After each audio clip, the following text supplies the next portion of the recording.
Now there's going to be that additional pressure here to stand up and get the job done. You really see teams pushing each other to a higher level. How do you continue this momentum right now? It's like a marathon, you know, you got to be ready to go the distance. There's a lot of pressure on us. The camera's always on you. It is something that takes an incredible amount of skill to be the best at. Let's get it. We got a packed house here in the Blizzard Arena. Oh! It's time. Oh! Soon takes him out. Gamsu gonna go primal raid. Obi comes in. 4K, more hydration. And now Jester can go to town. Libero getting all the kills right now. It's crunch time. They need to be ready to bring out the A game. They've got such incredible talent in this roster, and they are not holding back. Oh, here we go. Who would have thought this would be so close? No way. Yes, it's happening. All the good stuff. Stage 3 is in full effect. What's up, everybody? Malik back again. And guys, we are halfway through the regular season here at the Overwatch League. And let me tell you, we're getting ready to start off stage 3 with a heavy hitter of a day. I'm talking Doomfist levels of heavy hitting. We got some exciting matches going on today. Both of the hometown LA teams are playing today. The Valiant will be facing off against the Seoul Dynasty. We got the Gladiators going against the San Francisco Shock. And our first match of the day is actually a big one. We have the Shanghai Dragons going up against the Dallas Fuel. Both of these teams have new players. They're both new-look teams. For the Dallas Fuel, we have Unko, who's joining that roster. Give it up for Unko. He's going to be doing his thing. Rejoining his teammate, AKM, his French teammate. That's going to be awesome. And as far as the Shanghai Dragons go, they have a completely new-looking squad. And how many of you guys have been waiting on Geguri to make her debut? Anybody? Anybody? Well, that's getting ready to happen today. But wait, guys, there's more. Senpai Jeff Kaplan's in the building today. Yes, he's going to be finally revealing to us Retribution. Now, if you're wondering what exactly that is, you want to stick around for our second match, Halftime. So our match between the Seoul Dynasty and LA Valiant, stick around Halftime. Jeff Kaplan will be here, and he will make a never-before-seen announcement on this stage. Yo, Blizzard Arena, y'all ready to get the day started? Yeah? All right, guys, no more me. Let's go ahead and get this payload moving.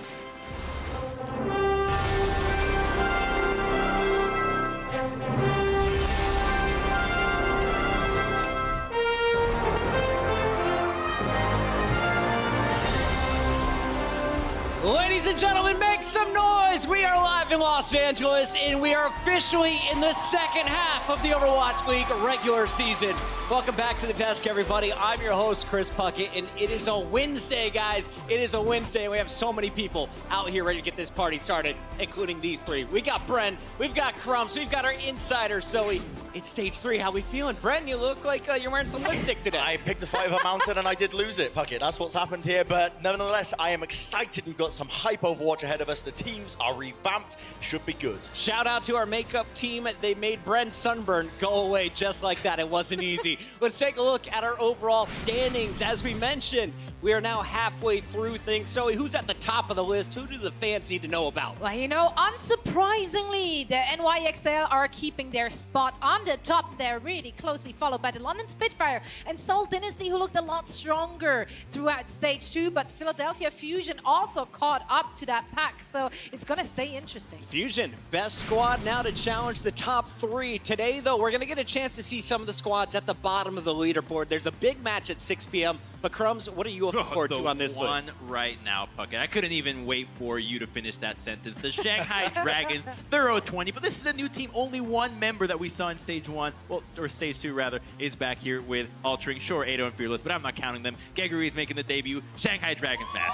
Shanghai Dragons, a lot of fans here for them today, so let's start the discussion right there. Shanghai, of course, they're 0-20. Everyone's been wanting to see this squad get a big win. Well, today, they're missing some of their biggest stars on the squad, but they're adding some new ones. So what's the new lineup looking like right now? Okay, so the Shanghai Dragons parted ways with Undead, so he will not be back here. But they did add 4 new players, or rather 5 now. Ado, Geguri, Fearless, Sky, and Damon are all joining this squad. And of course, Dia is also still in. However, he's not back in the US just yet, so we won't be seeing him on stage today. But these are massive changes for this squad. Greg, what's the biggest improvement here in your eyes? What are you looking for from this squad? I'm looking at all 4 of these new members coming in as well. All 5, I should say, with Ado, Fearless, Damon, and Geguri. This the Korean, this quad group of players now. It's going to be incredible. It's revamped this roster totally, and also they've got Sky. This guy, it was a great player when he used to play for Miraculous Youngsters. He's coming to this squad now, and again, I mean, Ultraring's got to be pumped coming into this, right? Because his entire roster around him has just been completely brought up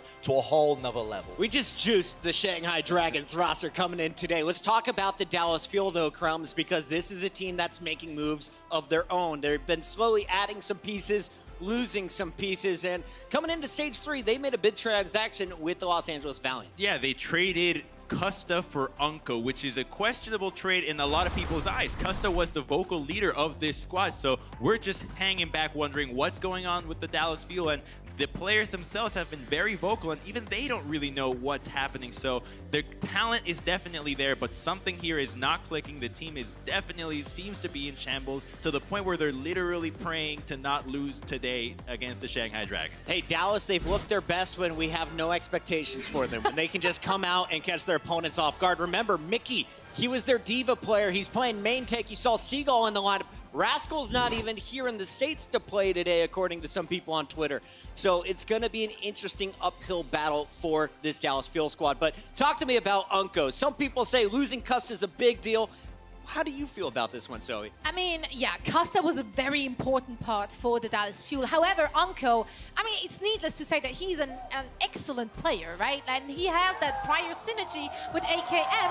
So I think at least those 2 players know how to get along. We did see Seagull and Mickey worked really, really well together at the end of stage 2 as that tank duo. So maybe they can make it work on such a short notice. I do happen to know that the Dallas Fuel actually all had like 6 or 7 days off. There was not much practice. Everyone took a break. They just took a break. They're going to ease their way into stage 3. Well, I want to give a shout out to the guy with the sign in the back. Let Lucio ceiling ride. Jeff Kaplan is in the building. You heard Malik say it. We'll talk to him for match number 2. Let's close out the discussion here with the Dragons once again. A lot of hype around Geguri. She's coming into today, playing on the main stage for the first time.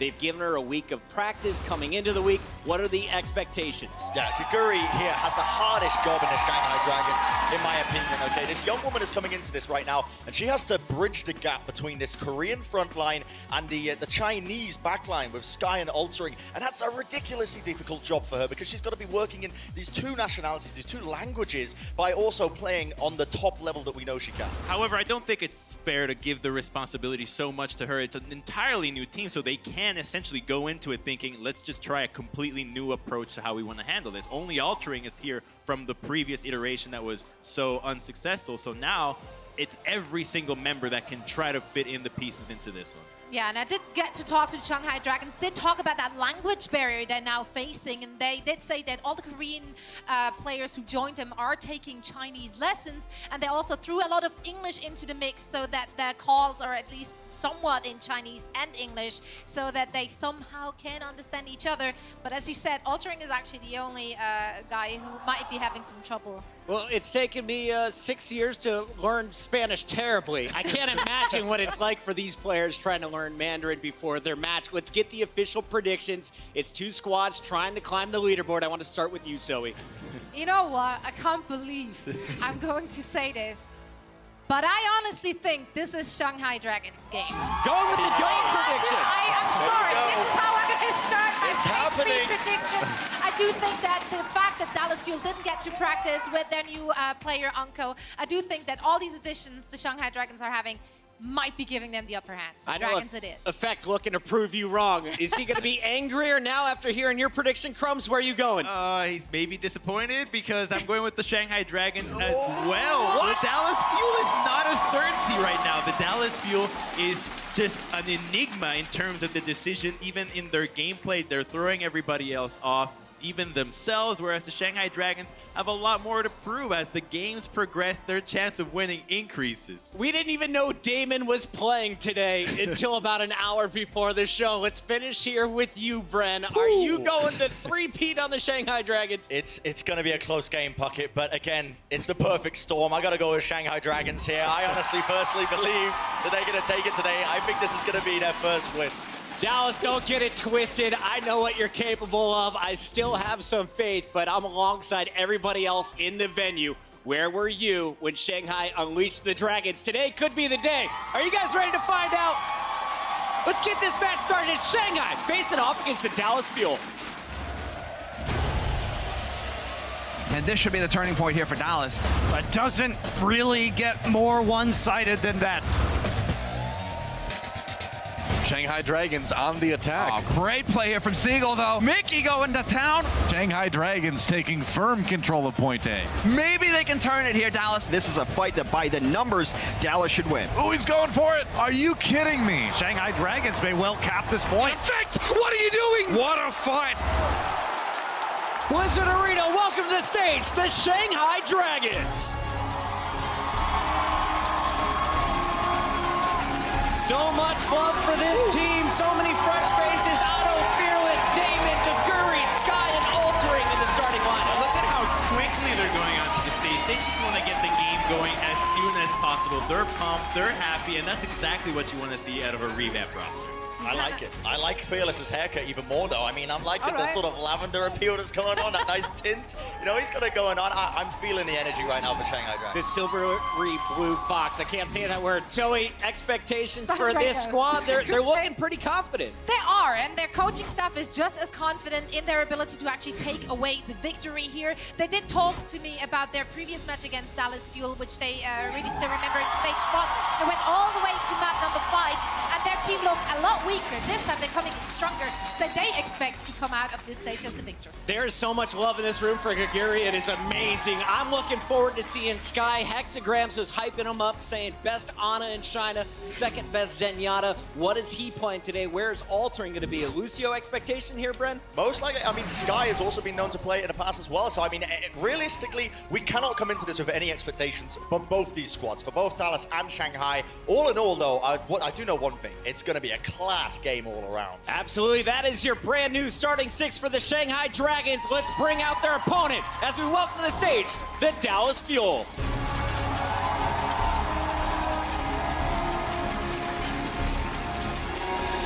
Harry Hook leading the charge. Their new player, Unko, traded from the hometown Valiant, now wearing blue. AKM, his French counterpart, right behind him. And we're going to see Seagull on the tank today. You can't forget that Seagull made his debut against New York and actually had a really sick series. He was actually a very formidable diva, and now if they can harness whatever that was, that even they didn't know what it was, into this matchup against the Shanghai Dragons with a new lineup, it should be the confidence match. This is what they need, but they're scared going into an opponent that hasn't lost against anyone yet, or won. Yeah, well, I did talk to them at the end of stage 2 about that swap with Mickey and Seagull as that tank duo, and they did say, like, yeah, it was an accident, but it was a happy accident. Like, it worked out just great. Here's the man of the hour. And we will, for the whole week, see Seagull and Mickey on those roles, as their actual tank, OGE, is still being suspended, and then we only be back for week number 2. And Doom is, I mean, Crumbs, you've been spilling Doom. You need that eye, Mickey. This roster, you've been saying, you know, it's all downhill. This is a roster that still has potential here. Like, you look at these players that they've got: Effect, AKM, Mickey, Seagull, Unco, the whole roster. What was that? What was that showing the ring? It's like with the girlfriend, like a promise kind of promise thing. Ring, it's a promise ring. Is it promise? Is that an engagement? I don't know. We'll talk about that later. Right, we'll catch you up. It's an American thing. That is a look at the starting lineup for the Dallas Fuel. We have all 12 players on the stage. That means the games are just moments away. Give it up one more time. It's Dallas, it's Shanghai, and to bring you the action, we got Uber with Mr. X. What a way to kick off stage 3 of the Overwatch League, ladies and gentlemen. It's great to be back. Mitch Leslie here with Matt Morello, the Shanghai Dragons and the Dallas Fuel. You gotta feel, though, there's a lot of hype around the Dragons right now. The desk are really really not giving the field much of a look in here. I mean, look, the Dragons bring in so many new players. I know the only player returning, at least today, for them from stage 1 is Altering. I think, you know, maybe Dia would have been in the lineup, you know, mixing in a little bit. I would say he had a good performance, you know, in stage 1 and stage 2. He is not here, you know, coming back, I believe, in a week or so. But you do have a lot of changes on both sides, right? uNKOE comes into the Dallas Fuel lineup for Cussa in that trade with the Valiant. What does he bring? You know, with seeing the guys in the back, you know, uNKOE and AKM seem pretty happy to be back together again. And of course, a new stage means a new map pool, Matt, or a different one at least. Volskaya will remain in the map pool, as we did see it as well in stage 2, but a bit of J-Town action there to finish off the series, going back down under. So yeah, a little bit of a new flavor, and much has changed patch-wise as well, yeah. Matt. You are going to see a ton of Sombra, I believe, in stage 3. Extremely strong hero right now. I think, just playing a little bit differently, right? You used to see her only on the defensive end, you know, farming up that EMP by hacking those health packs, getting the extra ult charge. Now I think you're going to see her a lot on the offensive side. A real good flanker, you know, with Tracer, right? Because let's say you're Sombra, you go in, you get a hack, you get some damage, you translocate out. You know, the team has to look behind because that's where the Sombra is. When they turn around, who's in their face? It's going to be Winston and Tracer right there putting down damage. So she can cause a lot of problems for some teams. Hacking, the name of the game here. Of course, given our league ops and referees, none of that will be occurring outside of the piece, but very much in game. Dallas Fuel will start off the defensive side here.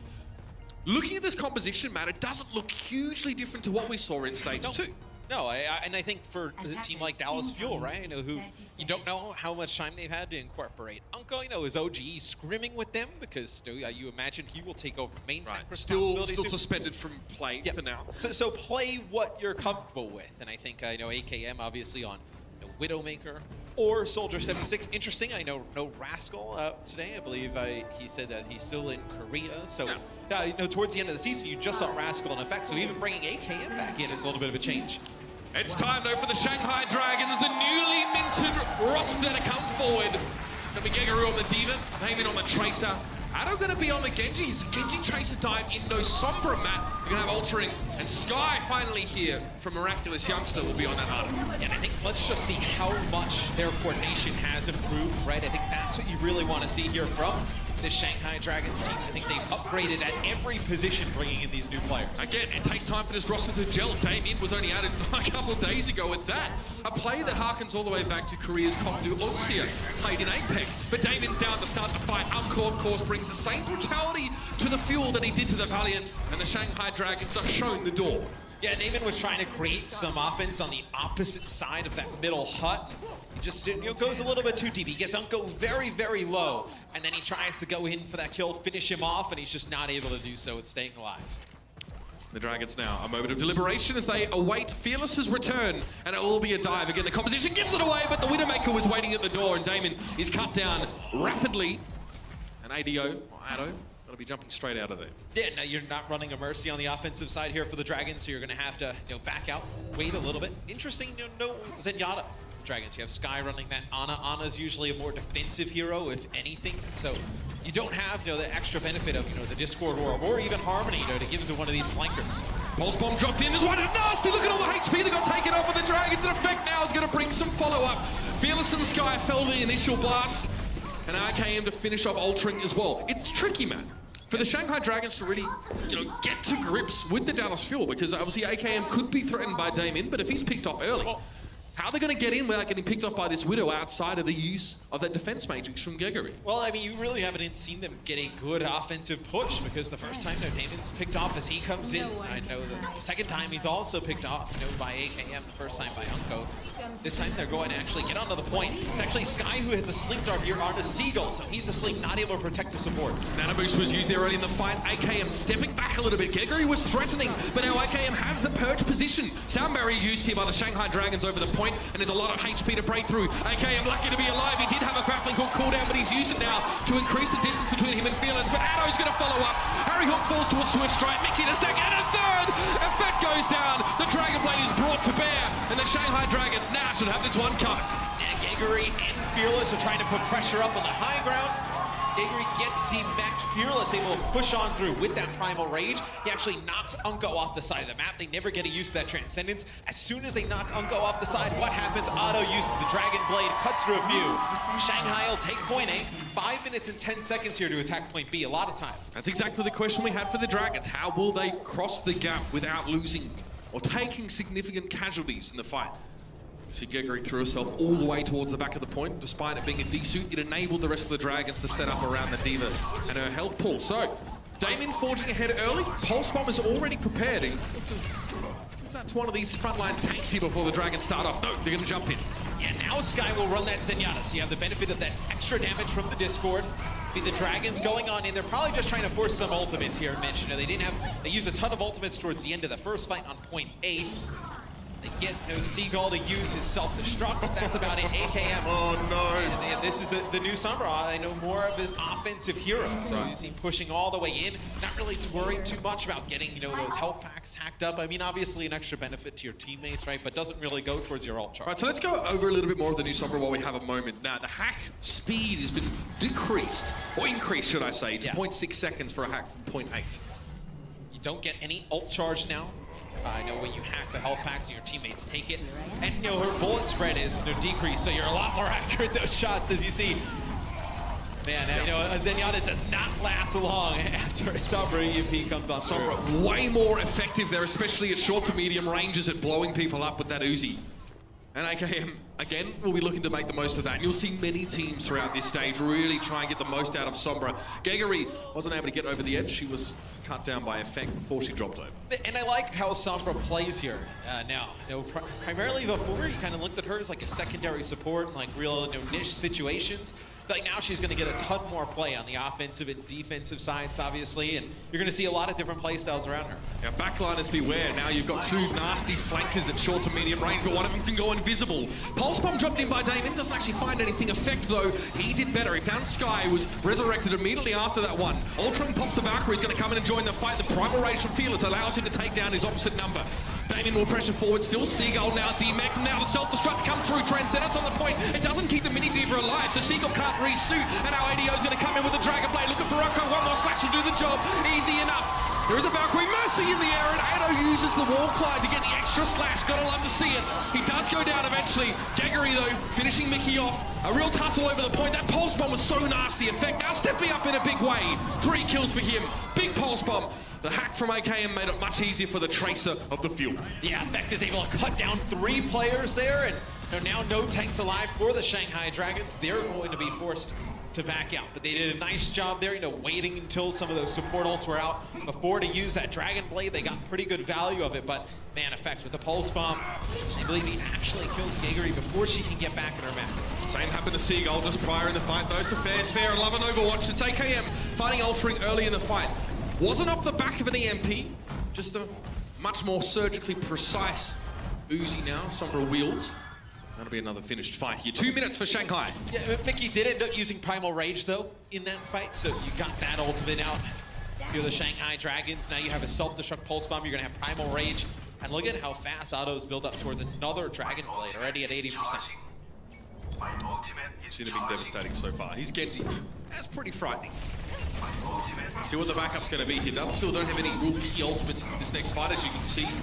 Damon's Pulse Bomb, though, could break this one wide open. Harry Hook very quickly got towards his Valkyrie, though, so we will have that one there. Effect needs to watch his 6. Damon was trying to bear down on rate of knots. It doesn't matter, though. Effect still got in and got out, found his target. We watched Damon the whole time. You could see he was looking for an opening. He wasn't given one.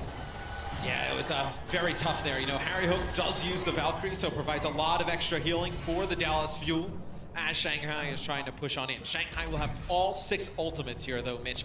They have to be careful because AKM getting close to another EMP. And I actually think, what'll be difficult, at least at the beginning of the season, as you see Sky. They got forced. Going to use his Transcendence there. His teams are not going to be able to really accurately track how fast Sombra's building up to that EMP because you're used to tracking it off the health packs. You need to get a new feel for the rhythm. And it already depends on how aggressive the Sombra is now because it's much more closely tied to the damage that she does. AKM, it seems he forced out the Transcendence there from Sky, which is a huge blow to the Dragons. Not coming in with that ultimate. And AKM didn't even have to use an EMP. He would have just pressured down Skye with the Uzi damage. While trying to track her damage as well. You know, she comes in Sombra and does like a little burst amount of damage, and then kind of translocates away. So it's really kind of hard to judge every time she comes in how much damage she's doing, how much ult charge she has. Yeah, rinse and repeat is the name of the game when it comes to Sombra, and Ultra is trying to get away, but he's cut down. Seagull was there. The entirety of the Dallas kill go for the dive, but they've left the point. Addo's sitting on the point on his own right now, but AKM returns. Dragonblade coming out here for Addo, and he finds AKM. This is the opening the Dragons were looking for. The Fuel are trying to get back to the point here, but they're being chased down. The ever-vigilant Genji from Addo making sure the supports of the Dallas Fuel can't return to the point and give that all-important healing. For the Dragons, so it's only Damien and Fearless right now, and they are still outnumbered. Fearless down, Ultron comes in with the Valkyrie to try and bring them back, but there's no opening, no opportunity to resurrect any of those fallen allies. He's just trying to keep overtime ticking by flying in every now and then. Addo's going to go down. Ultron had fallen overtime. That's all she wrote in this one, and the Fuel shut the door. And you know why Altering can't res anybody there towards the end? He is hacked by AKM as soon as he goes up into Valkyrie. So that fast hack time from Sombra now, you're not putting any damage on her, right? To just break that hack, you know, put it on cooldown. Altering goes high up in the sky. Nobody there worrying about AKM. They're worrying about getting rid of some of those tanks on the point, whatnot. Just looks up in the sky, hacks the Mercy, takes her abilities away. Again, I mean, if you want to drop to the point and try and resurrect a dead teammate when it's you versus 5 of the Dallas Fuel, you're not going to survive to get that channel off. So the Dragons, first point take, Matt, looked pretty good. They definitely struggled for a while to gather themselves at that first doorway, trying to approach point A. AKM pressuring them. I mean, AKM's definitely been a key player in this game. 19 eliminations, 6 deaths. And for me, the numbers for AKM, you look, you know, enemies EMP'd 11, 17 enemies hacked. So that is a ton of value out of the Sombra there. I'm glad that we have separate statistics for yeah, this. so yeah, separate stats for that, which is guys don't get those though. You guys don't get that. Second half. That is a lot of disruption though, right? I mean, oh, it's just devastating. I mean, like, especially how many of these heroes that we're seeing are so dependent on having those cooldowns. You've got D.Va there, you've got Tracer there. Even someone like an Ana or a backliner like Mercy struggles without being to use those abilities. How easy of a target is D.Va if you hack her, hit her with the Discord orb and just... She's literally a walking trash can. Yeah. She can't do anything. And she has such a large HP pool, D.Va. You build up so much ultimate off of it yourself, so... See what the Dragons decide to do here. It looks like I know Gangry has gone Mei at the beginning to boost her teammates up onto the top here as they're going to be running. Looks like it'll be triple tank on defense. I like this. I like when we saw the Mei come out first, and I was like, are we going to maintain this sort of selection? But this is an approach that the Dallas Fuel themselves take on some maps. They do it on Gibraltar, for example, stage 2. They like to play aggressively forward. There is probably no way you're going to be ready for this. This is completely straight out of the bin of crazy tactics. And now they spotted the Shanghai Dragons. It's about Shanghai now getting the kills. Yeah, AKM's not getting away. Bardic Grenade finds its mark. Mickey just trying to bring up the rear here. The Dallas Fuel are definitely going to be cut down to sides right outside this fort. They have to get back to the point. Oh, cheeky. It's on the point actually right now, so... You're going to make it all the way back. Effect just buys them some space. Not able to get it ticked, but it's a good first fight for Shanghai, right? You win it, you gain some ult charge, and then you back on up. Well, it also means that if the Shanghai Dragons lose point A on the next take, they're not going to be hugely behind in ultimate percentage. Yes. We often see attacking teams snowball this map pretty nastily if they take point A on the first or second push, because then they have all these ultimates for point B. The defenders don't, given that they've lost the last fight. And they have to be careful. Shanghai right now, obviously, you know. Oh, that's so gross. I was going to say you're running Ana, who can't really support herself on her own against those flankers. You're really relying on Altering a lot to pick up those kills, but those supports drop instantly there for Shanghai. Just another day at the office for Effect. A little bit of back and forth over the point that Dallas Fuel don't have this dead to rights, but Damien doesn't want to be out in the opening facing down a Widowmaker. In Effect, I'm pretty sure Matty had 5 kills over the course of that fight. That is unbelievable, and yet we should expect it from this man by now. Bit of a duel here with Addo, but again, the Discord orb given by Unco plus the extra damage is going to get the job done. Dallas take point A, we'll say on the second attempt. Yeah, Effect is a man on a mission right now. 33 elims, 19 final blows, only 2 deaths here. You know, 30% of team damage. He was in the back here, right? When they were seeing the death prediction, he did not look happy. He's like, I'm going to go out there. You guys are what? He's going to show them. So all fairness in the desk, they are hype mongers. I'm just putting it out there, bro. Like, come on. Guys. AKM though. Helix Rocket connects with Felix to start this fight up. Felix, should I say? Seagull has a self-destruct to throw in, but it's more likely that it's just going to be for a resuit. We see the Valkyrie getting popped here by Harry Hook over the top of this fight. Seagull now wants to try and set up Geggery trying to return to the fray. It's a self-destruct from her for a quick resuit. She buys her team some time though. It's gonna snap Valkyrie with the push in onto Mickey. Oh, the Could have been able to drive-by! push on in. Mickey's actually asleep. Sky hits another sleep dart on him up top, so that's gonna prevent the Dallas Fuel for a few seconds on making on a push. Perfecto has a lot of space to work now. Geggery's not going to be able to threaten him too much, or will she? It's down about 23 HP. The Body Blaster finds it smart, but the Diva is down. Now the Sound Barrier coming out for the Shanghai Dragons, but only a couple of players benefit from that at all, and they're being forced off towards the side. Tactical Advisor in for AKM. It's a recall, but he knew Addo will be appearing right in front of him. They got the point. Map 1, Dallas Fuel. I know everyone expected this one to maybe go a different direction here. There's still 4 maps in the series. The Shanghai Dragons, though, so far, not so bad. No, they looked better when their attack on point A. I like the different things they're doing in terms of strategy. The Dallas Fuel, especially effect, just way too strong there. Map number 1 finishes 36 limbs, 21 final blows, only 2 deaths. Unbelievable stuff from Effect. He completely went ham, especially towards that second half. AKM playing a bit more of that supporting role in this second map. The Sombra coming out for him. Fantastic stuff to open things up here in Stage 3. We're going to be back with Map 2. Shanghai Dragons versus Dallas Fuel. See you in a bit. The Overwatch League is brought to you by Intel, the official computer processor of the Overwatch League. T-Mobile, America's best unlimited network. And by Omen by HP, the official PC and display of the Overwatch League.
You're watching the Overwatch League, ladies and gentlemen. Welcome back. Matt, what a start here to Stage 3. And one player specifically we definitely thought stood out for the Dallas Fuel, no surprise, Effect. What a huge showing from him. I mean, he's just an absolute beast. I feel like, with the way their season has gone so far as a whole, like people have kind of forgot like how good he is. You think back to like, NA Contenders and some of the stuff he did during that, entire season, entire tournament, if you would call it that, was just unreal. I feel like one of the more skilled DPS players we have in the league. He just hasn't really, when your team's kind of in shambles and you're rotating people around, you just don't really get an accurate representation of the player's skill. I mean, he looked, I'll be honest, he looked very comfortable in that map. Addo played well for the Dragons. I think he definitely, in terms of final blows, eliminations, had the best stat line of the DPSs on that team. But in fact, 21 final blows, 2 deaths. Dallas Fuel as a unit had 49 final blows across the team. So almost half of the kills coming from Effect. That's what you want when you got this guy on your team. That's why you keep him in and you work with him. It's, even when you're mixing and matching the roster. Matt, Numbani, we haven't seen this in stage 1. No, I haven't seen this one in a while.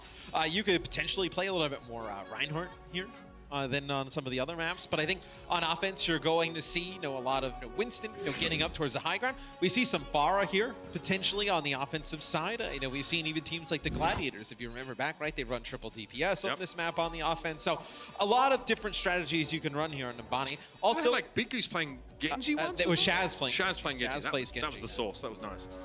Right. So there's a lot of different things you can do. I mean, Seagull, we talked about him in their off-tank role, right? It's funny, you would have said, oh, if Seagull's going to play off-tank, he's probably going to play Zarya. Zarya is pretty good, but he's been playing primarily D.Va for this team, so...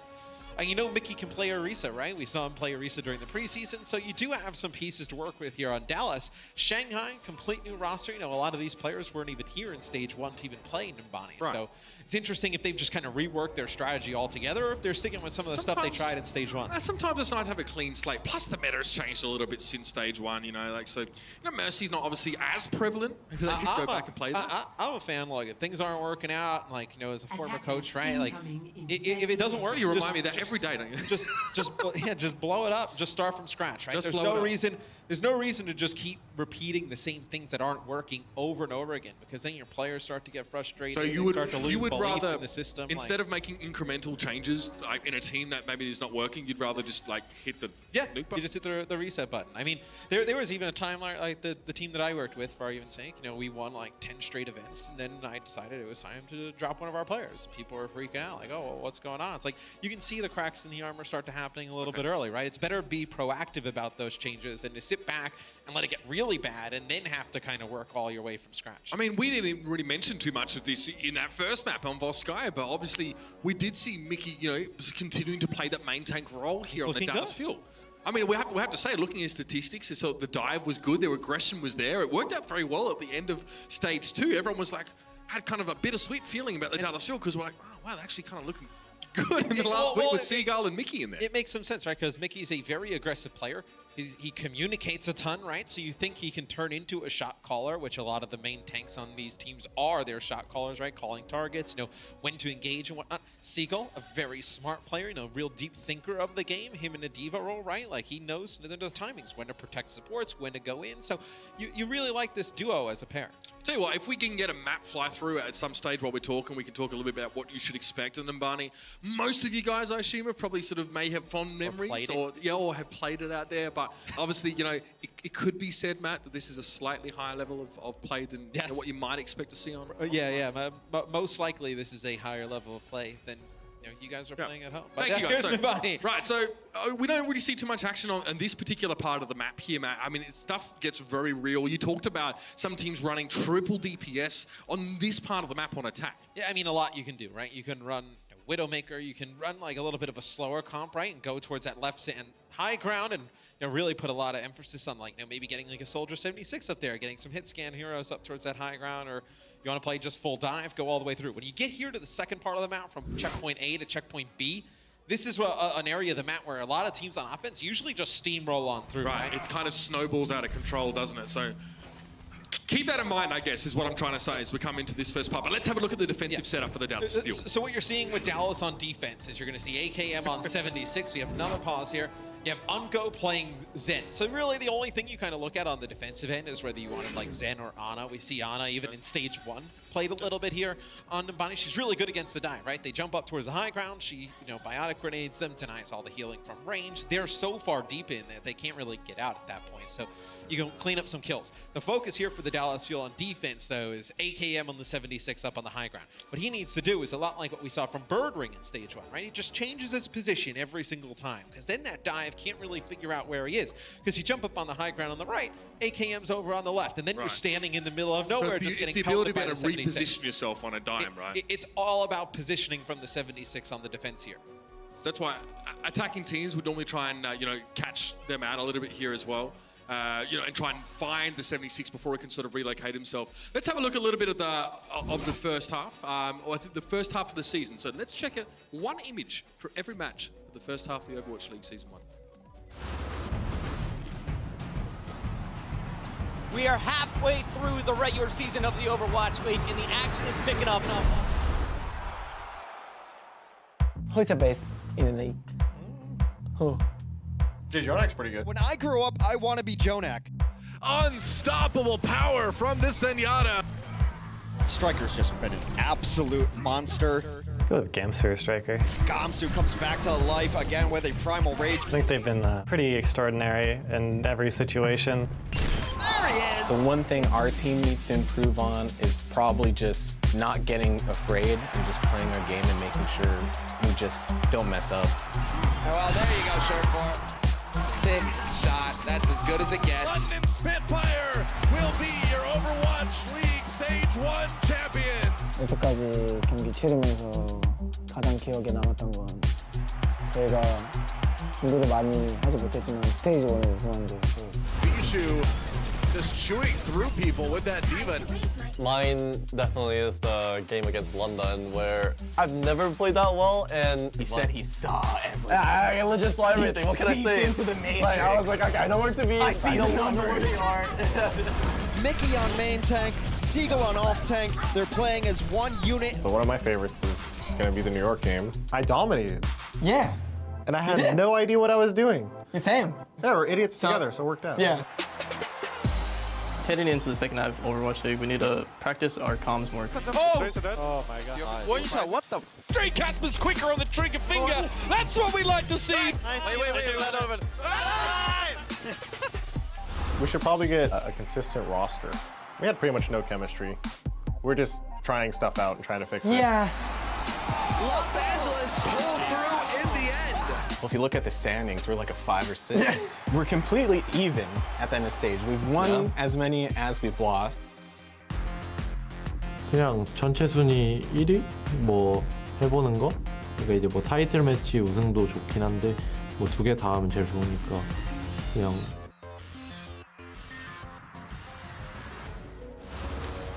And there you have it. Good to get a little bit of reflection from the teams coming from the break, after stage 2 into stage 3. I loved a little bit of Seagull and Mickey action. The new unlikely duo for the Dallas Fuel. That's definitely some real moments there, They're just kind of trying stuff and seeing what happens. But right now, as you can see, it's 1-0 in favor of Dallas Fuel, and we're in the game. Yep, it'll be Shanghai on offense here, ready to attack. Finally, it's been a bit, but It's been a while. see, they're just going to go with the dive on offense. So they're going to get extremely aggressive. It's how they can locate AKM, locate one of the supports who most likely is playing close to AKM up on the high ground. Take advantage of this. Where is the old man? That's the question of the Dragons. Asking right now. Fearless takes a chunk of damage as he just noses around the corner. He spotted AKM. Gives him a bit of a cheeky helix rocket. Addo now as well, ready to dive. They force most of the tanks off the high ground, but in the chaos, Effect stuck into the back and found Sky. Yeah, it was a one-on-one Tracer battle for a little bit. It was Effect against Damon, and then Damon had to use his recall. Effect then takes that opportunity to dart on past them, take out that Zenyatta. So get an early pick here for the Dallas Fuel. That's going to force Shanghai to move on back a little bit. Altering does have Valkyrie. You may have a short window of opportunity before Harry Hook gets hit. So big winning that Tracer 1v1 or forcing the recall, which is as good as winning a Tracer 1v1. Then Effect gets his pick of the litter. He goes after whoever he wants to. But here's that dive once again. It's been started up here. You can see that Addo now wants to really go for the Dragon Blade. They were very, very good in map 1, despite it not being enough to win in the match. And there it is. 1 slash is enough for AKM. The cheapest haircut you're ever going to get, Dylan. And Unco's going to fall down now as well. Both Frenchmen are in the dirt. Unco going to be brought back to life here by Harry Hook. Back in the action, but again, that capture process now is going to about 2 ticks. It's getting real close. Damon with the pulse bomb there as well. Seagull's the only person keeping this one going right now. Effect throws himself onto the point. What can he do to save the situation? It's going to be a Transcendence. Harry Hook comes in there with the Valkyrie. Pulse bomb from Damon doesn't really connect all that well. AKM trying to get onto the point. Bionic Field helping him for a little bit, but not the entire way. He has to back up. Damon, though, reciprocates, does the same. Gets his recall. Mickey now with the Primal Rage on point. It's going to be a tactical visor that comes in from AKM as Mickey and Seagull move on in. AKM with 4 with the tactical visor. Seagull gets 1 with his self-destruct as the Fuel barely hold on to the point. Shanghai was so close, 93% to capping that. Filth! That's all I can say about that one. AKM was being chunked very low in that fight, to be fair. He had to back out. Coming back with that tap visor. Let's see that. Oh, give it to me!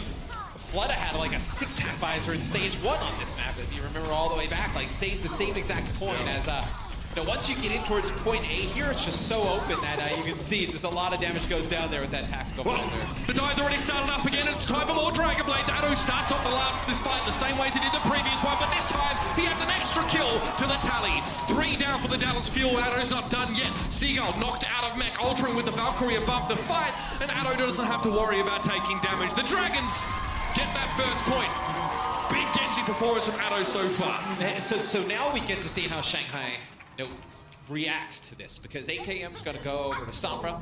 They did do a great job of adjusting on Sky, and I think that's just a trademark of being a new team, right? A lot of new players coming in different mindsets on how to attack and approach different things. AKM's gone deep on the supports, translocate down. I know Otto, I've been extremely impressed, Mitch, with how fast he's built up these Dragon Blades. A little bit over a minute to get each one, getting a ton of value as well. 2 Dragon Blades, 5 kills total. Beautiful. And that's the 6th. Addo there with a reflect onto Unco. Dominic Buck trying to protect himself, but Addo not giving him the opportunity to. It's a swift strike to clean up here. And this is what we mentioned earlier, Matt. Sometimes matches just snowball out of control in this second stage. And despite AKM switch over to the Sombra here to try and slow things up, get those hacks, it's not enough. Shanghai Dragons now building up ahead of steam. Well, AKM actually did get into the backline with Effect. He was able to get a hack off, but Gigery on the D.Va, she came back and was able to provide that support to her teammates and able to keep them up just long enough for everybody else, Fearless, Altering, and Otto to come back to clean up the rest of those kills. Altering up, he got caught off and taken down, and Sky's going to be a pretty easy target. Both of the supports for the Shanghai Dragons easily dispatched. And that will leave the rest of them without healing. Nice one by Gigery, though. She eats the pulse bomb. He's able to walk away unscathed instead of having to walk around mini D form and drop off the edge. So that's a bonus. Otto has yet another Dragon Blade here as Sky switches over. It's like 1 and 5. Over to Ana here. So this is going to be an interesting part of the map to fight because Sombra in this close area, it's going to be very difficult for AKM not to get a good EMP off, right? As they have to come around the corner and dive out into the open. Watch this dive. That's what we need to follow, Matt. Primal Rage here from Fearless going in. Addo starts off well, so AKM's been removed very early. He would have tried to dive in deep.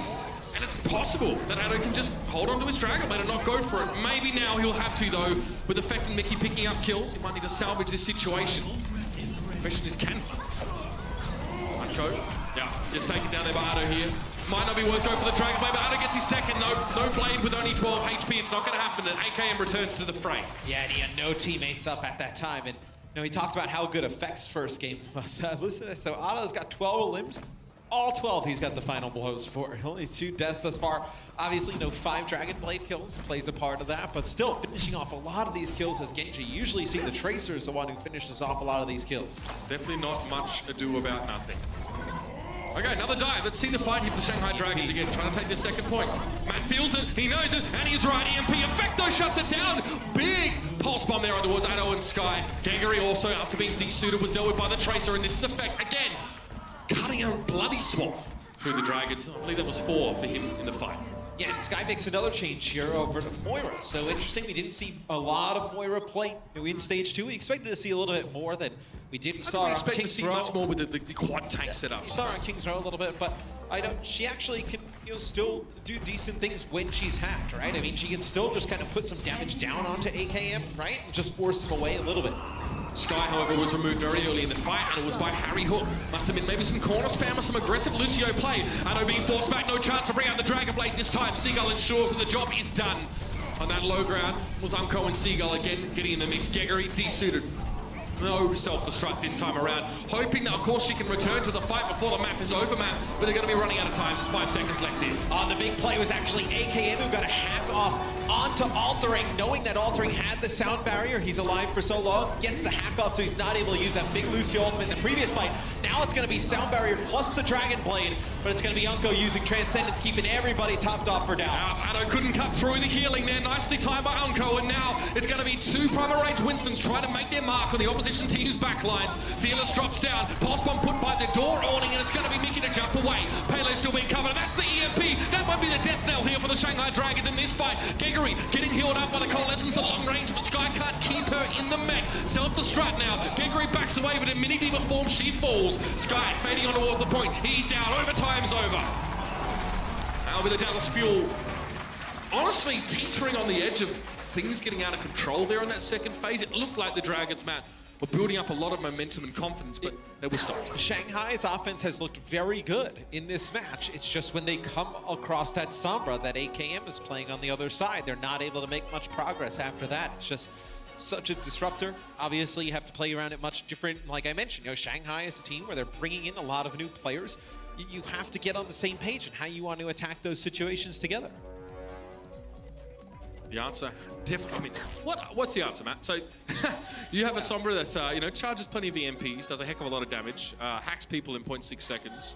Like, what do you want to see as a response? Is it worth like going for like, wasn't the pick like McCree Roadhog on Route 66 in stage 2 to do with Sombra? Was that play? But like McCree on a map like this, if he gets caught out in space, he's just dead. So it's really hard. I mean, maybe run a Sombra of your own, put some pressure on the opposing team's backline. Can't beat him, join him? Yeah, I mean, if you can't beat him, join him, right? I mean, you could try and play a little bit of a slower comp. Maybe you can play like a Roadhog, so to speak, or even force it. I mean, you could run something a little bit interesting and run like a Widowmaker, right? Because at least that forces Sombra to go way deep, right? It forces her to go so far deep to get the Widowmaker. Like stagger out the positioning of your targets. Well, yeah, it's almost like create 3 layers on the map, right? You know, the front where you have your like tanks, and then like middle, maybe you have like another hit scan or a tracer or your diva with your supports, and then you know another layer all the way in the back with the Widowmaker, and force them to go all the way in the back to dive. Because then at that point, you know, if they dive the middle area, then at least, you know, the Widowmaker can put 1 shot into the Sombra, and then, you know, just a Lucio, you know, boop or something like finishes her off, right?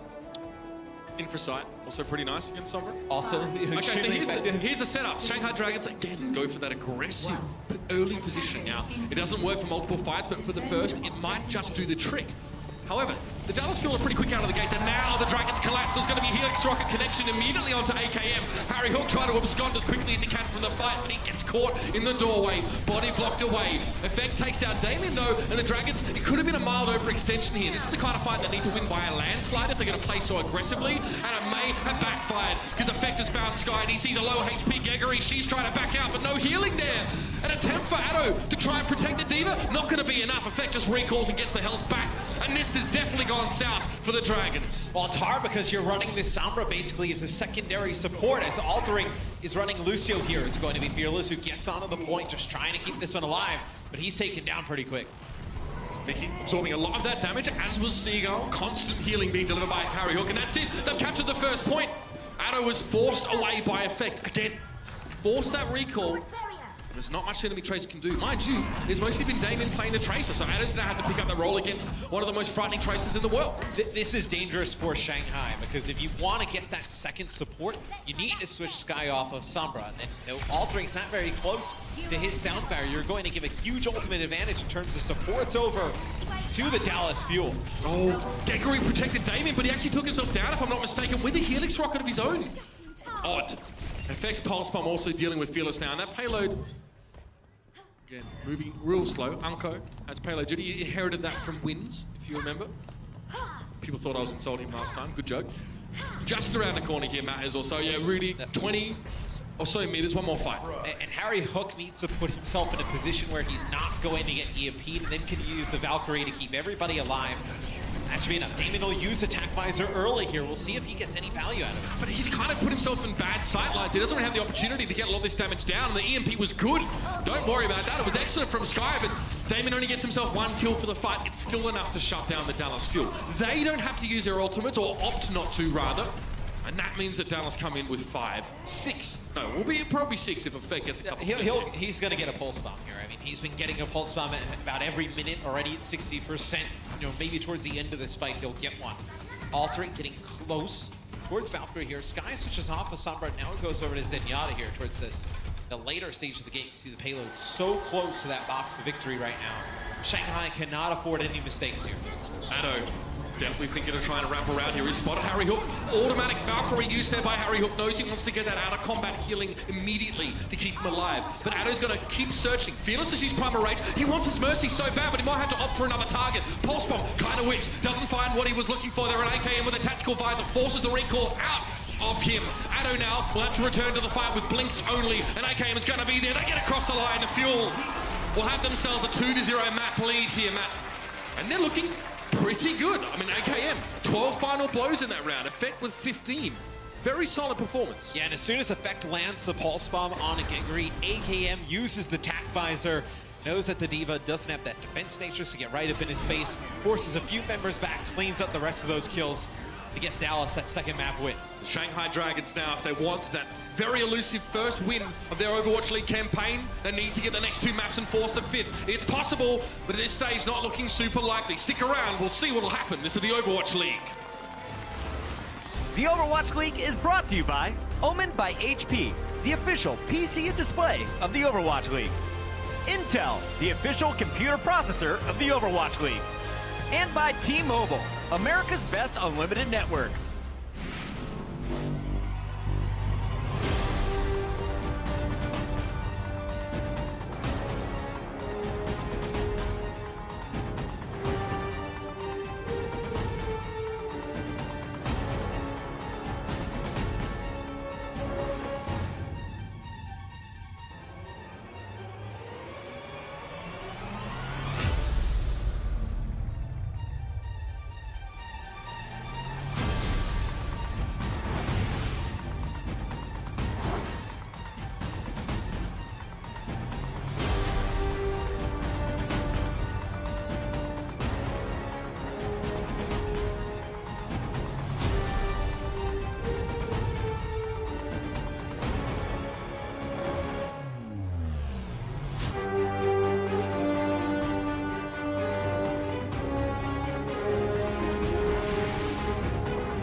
Around in front of you. Ladies and gentlemen, everyone on the desk picked the Dragons to win this series, except for me at the half. It's all Dallas. They're up 2-0 over the Shanghai Dragons. Welcome back, ladies. We got Puckett here at the desk with Bren and Crumbs. Gentlemen, you're welcome here once again. But Crumbs, you were so confident before this match kicked off. I've been giving you crap for the last 3 minutes during the commercial. Not picking anything does not count as picking the team that is winning, but who would have expected that Effect is basically smurfing out there? I mean, the guy is uncontested, just having his way with whatever he wants to do. Just to tell you what's going on, 68 eliminations, 36 final blows, and 5 deaths across 2 games from Effect. Effect, pretty nasty stuff. Let's take a look at the action that happened early on as we go all the way back to Volskaya Industries. It's in the map pool here for Stage 3, and it was nice to see the Genji from the Shanghai Dragons securing point A. Shanghai, they had some early momentum, but then Dallas just kind of snuffed them out. Yeah, absolutely. I mean, Crumbs, you mentioned earlier about the Effect. I mean, it's something that I like to call the Effect because when he's playing on point, he's one of the best players in the league by far. And recently we haven't been seeing Effect play well, but this game, it's like he flipped the switch and suddenly started going absolutely ham. We saw him playing incredibly well. And essentially, Dallas were just getting dragged all the way by Effect's momentum to take this win away from them on Volskaya Industries. It was honestly crazy to see. It was really nice to see Sky there for a moment. We didn't see it live, but the new Ana player kind of stepping up. We'll get to that play right now. Bren, I want to talk about the Shanghai defense because although they're sitting at 0-2, they're showing us some new looks. They're playing very aggressive, at least on the starting defense back on Volskaya. How do they get the job done and get the upper hand over the Fuel? This is interesting. I mean, look at this. They make the switch. This is something that you expect some other teams to do, but they switch to the Mei, they boost their players up, and now they're in a position to attack forward. And I mean, this is nice. It shows that Shanghai Dragons are showing signs of adaptation. And I mean, this was most likely the coaches, right? The coaches' role in suggesting these sort of strategies to take teams off guard. But the fact that they're even attempting it and it's working out and it's successful is already miles ahead of where this roster was in the past. And the success of that play is a 35-second chip away to the time, plus you get more ultimate charge than your opponents. However, when it came down to defending the push against Effect, he just killed everybody again. So the Shanghai Dragons are still struggling a lot when it comes to dealing with these flankers, and so Dallas made it really apparent that they're going to be using the Sombra against that. And so when you have the lack of communication with the Chinese supports and then the Korean rest of the squad, when they're focusing the supports, it gets really difficult to keep track of invisibility, 3 blinks and a recall, and try to protect anybody. So it's understandable where these issues are coming from. And speaking of the Sombra, it's Stage 3, and we've updated the new meta. This is the patch we're looking at right now. How does Sombra work currently in the meta? Right, so it's completely changed from what she was in the past, and now we're seeing it in the Overwatch League. Her hack is much faster. She has an interrupt when she's shot at, when she's hacking as well. All you need to know is that Sombra is new and improved, right? That is the end all here,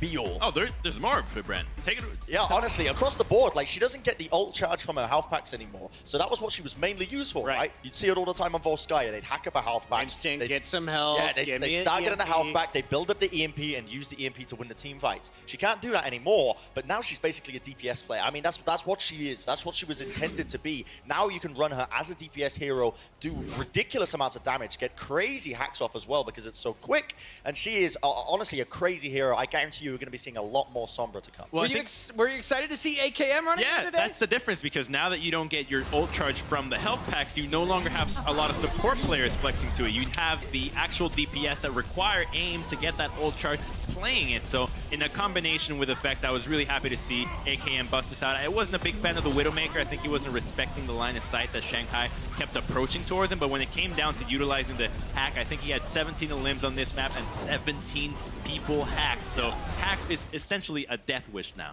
AKM shutting down that poor Zenyatta. I felt bad for Shanghai the entire time. So it's Dallas with the 2 wins. Numbani was an absolute soul-crushing game to watch if you're a Shanghai fan, because once again, you got some great moments. You got your Dragon Blade popping up.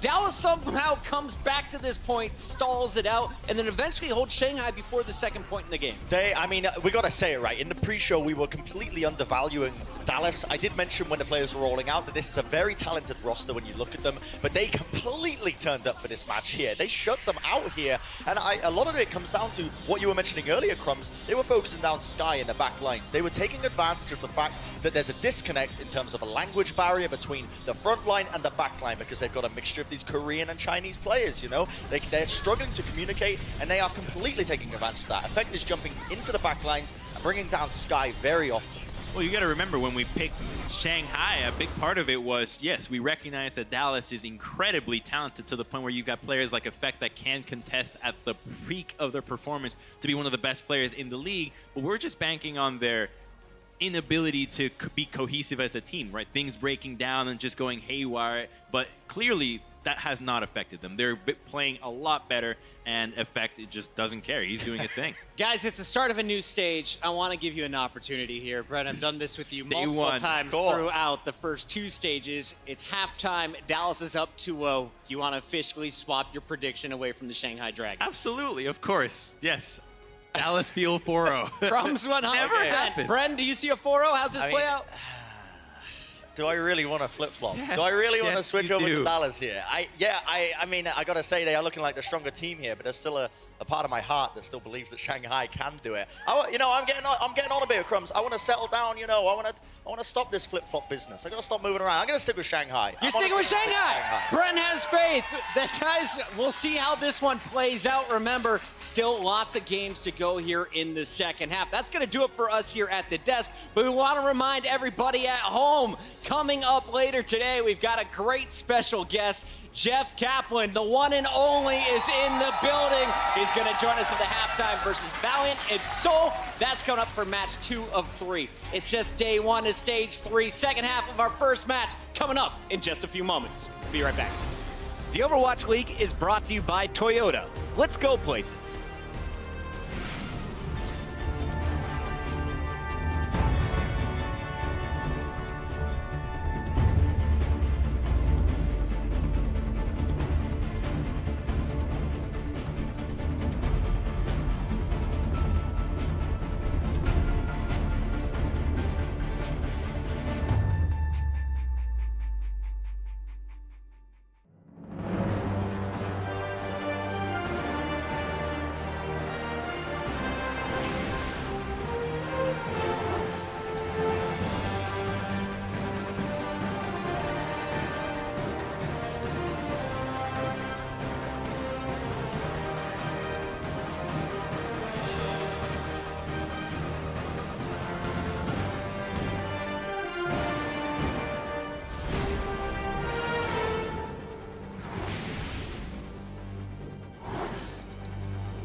The Dallas Fuel have the 2-0 lead over the Shanghai Dragons. And we saw the Dallas Fuel beginning to stabilize at the end of stage 2 a little bit. And it looks like they've carried that momentum here into stage 3 because they are looking strong. And as far as the Shanghai Dragons go, You know, I, like many, didn't really know what to expect from this new lineup, but I'm getting a different vibe from these guys. The numbers might not show it, but they look a lot more coordinated than they did in previous times. And I personally think this team is going to do some serious damage here in stage 3. But guys, we still have a whole nother half left, so let's go ahead and send it back over to our casters, Mr. X and Uber. Yeah, Malik knows. I kind of agree with that, right? Like, we're seeing, it definitely feels different, especially all the Genji Tracer, like, we're seeing a lot more aggression. I feel like that the previous Shanghai Dragons roster that we saw were definitely a little reluctant to really go all the way, and definitely disjointed between the tanks and the dive DPSs. In the past, it didn't seem like their DPS players had the explosiveness to, like, kind of hang with the top teams, right? You saw Otto, though, in the second game. Hey, going off his chops, going crazy playing Genji. I think, you know, where they've upgraded the most is definitely in their tanks. I think, you know, with how important the tank positions are in Overwatch League, and when you kind of look at the landscape of Overwatch as a whole, it's like how hard it is to find like a great main tank, right? If you can solidify that role with somebody like Fearless, you know, Geguri can play that off tank at a very high level. Well, I think you set yourself up for success. It's like this, you know, it's tough to find a really top main tank in Overwatch. It's also tough to find someone who will get punched in the face for a living. Yeah. It is very difficult. Your job naturally is to take that damage, and tanks in Overwatch as well. Like, some of them do a heck of a lot of damage. Your boy Winston, not really. You know, it's kind of slapping him around, get some plunder rate action, but it's tough. It is tough. It's very positional. It's a thankless role, right? You know, when it's funny. It's like when you see like a main tank, like you know, not positioned, playing badly, or it's like, oh, it's the main tank, whatever. It's feeding off. And then when the main tank plays good, it's like, oh man, their DPS and supports are taking. It's never like, oh man, like, well, look how much space that main tank just made. You're exactly like, right. Yeah. The tanks do well. It's a thankless job. The DPSs that get highlighted. Well, we do it all the time. Well, because when they create so much space, the DPS has so much room to operate, you know, whatnot. Like, they're going to look better. But it really all kind of starts with that tank creating that space. And that's a great point, and that's why I think that, you know, now I get a chance to go back on that, is that Mickey's done a great job this series, because Effect has had so much room to work, especially on Volskaya. Had, you know, like 21 final blows or whatever. It's pretty crazy.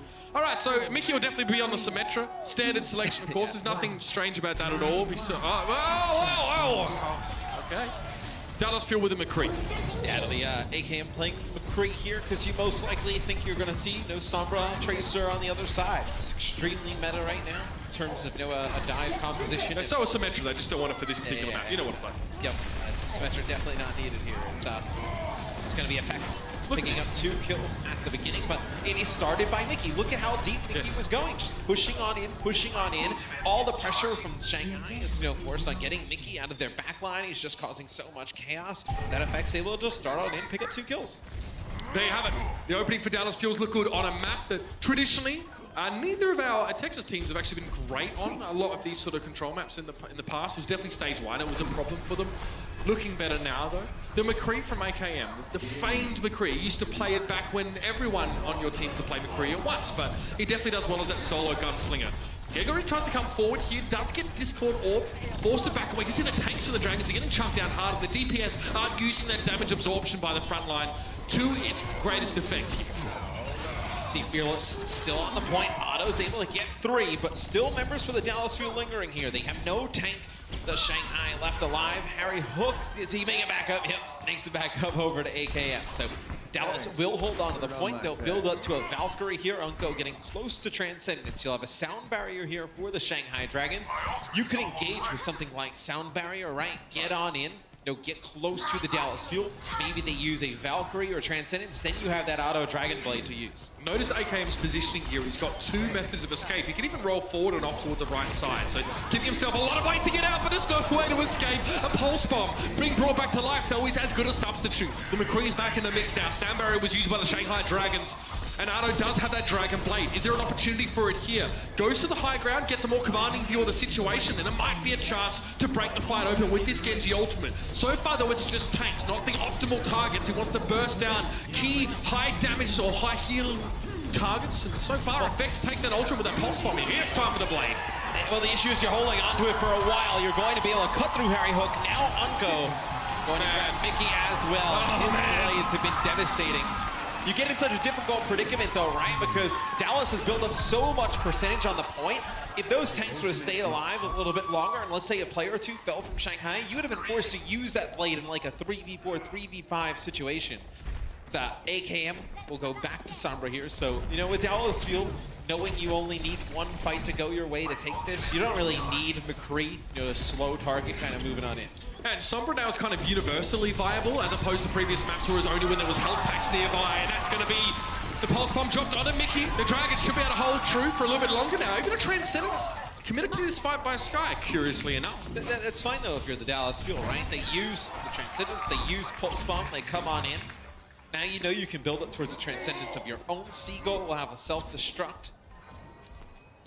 It may not be this next fight for Dallas. It may be the fight after where they have a lot of tools to work with. If you can get altering here though, that would be great, right? Yeah, I mean, first pick kind of erases that ult disadvantage to a large degree.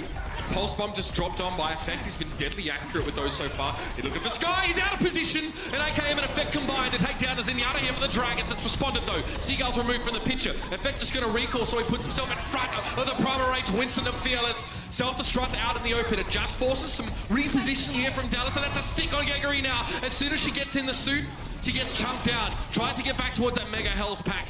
She should be removed there from the mech in due time, and she is. And now the Dallas Fuel will commit to this point, and they'll have it here.